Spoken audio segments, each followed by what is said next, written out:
ये कहानी है एक गरीब मजदूर और उसकी 4 बेटियों की कि कैसे बेटियां अपने गरीब बाप का सहारा बने। आइए चलते हैं कहानी की तरफ। गांव के कच्चे घर में छोटी सी खिड़की से सूरज की पहली किरणें झांक रही थी, मगर सकीना के दिल में अभी भी रात का अंधेरा था। इसकी सबसे छोटी बेटी हुरीन आज इसके पहलू में लेटी हुई थी। इसके चेहरे पर मासूमियत और खूबसूरती की गहरी नींद थी। हुरीन सिर्फ 1 साल की थी, लेकिन सकीना के शौहर महमूद इससे सख्त परेशान थे। महमूद का ख्याल था कि बेटियों की पैदाइश एक अजाब है, एक बोझ है जो इंसान की कमर तोड़ देता है। इसके घर में पहले ही 3 बेटियां थीं, मरियम 10 साल, फातिमा 7 साल और आयशा 5 साल। वो हर वक्त यही कहता रहता था कि उन बेटियों को खिलाने पिलाने और बड़ा करने में ही सारा पैसा लग जाता है, उनका खर्चा कभी खत्म नहीं होता। महमूद खुद एक मजदूर था और उसकी कमाई में घर का खर्चा चलाना मुश्किल था। वो अक्सर गुस्से में आकर सकीना पर चलाने लगता, तुमने फिर एक और बेटी पैदा कर दी, क्या तुम्हारे पास बेटा पैदा करने की कोई दुआ नहीं है? सकीना की आंखों में आंसू आ जाते, वो बेबसी से सर झुका लेती। वो जानती थी कि ये सब अल्लाह की मर्जी है, लेकिन महमूद की बातों से उसका दिल बहुत दुखता था। वक्त गुजरता गया और हुरीन भी बड़ी होने लगी। वो सबसे ज्यादा ज़हीन और खुश मिजाज थी। एक दिन गांव में एक स्कूल खुला और मरियम ने उसमें दाखिला लेने की जिद की। महमूद ने सख्ती से इनकार कर दिया, हम उन बेटियों को क्यों पढ़ाएं?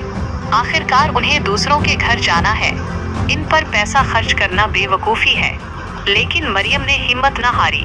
वो अपनी माँ के साथ मिलकर बाप को समझाती रही और आखिरकार एक दिन महमूद मान गया। मरियम का दाखिला हुआ और वो पढ़ाई में इतनी अच्छी थी कि गांव के उस्ताद भी उसकी तारीफ करते थे। दूसरी तरफ फातिमा और आयशा भी पढ़ना चाहती थी, लेकिन महमूद उनका दाखिला कराने को तैयार नहीं था। उसने कहा, एक को पढ़ा दिया काफी है, बाकी कामों में हमारा हाथ बटाएं। बेटियां बड़े हो रही थी और महमूद की परेशानी भी। उसका दिल हर वक्त उनकी शादियों के फिक्र में डूबा रहता था। उनकी जहेज के लिए मुझे कहाँ से पैसा मिलेगा? वो अक्सर यही सोचता था।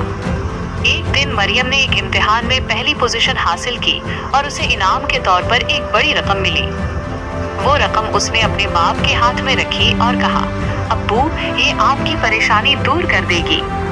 महमूद ने रकम पकड़ी और उसकी आंखों में पहली बार अपनी बेटियों के लिए मोहब्बत और फख्र झलकने लगा। फिर एक दिन महमूद को दिल का दौरा पड़ा। उसके पास अस्पताल ले जाने के लिए पैसे नहीं थे। ऐसे में उसकी बेटियों ने ही उसकी मदद की। मरियम ने अपने इनाम के पैसे और अपनी छोटी बहनों की जमा पूंजी से महमूद को अस्पताल में दाखिल कराया।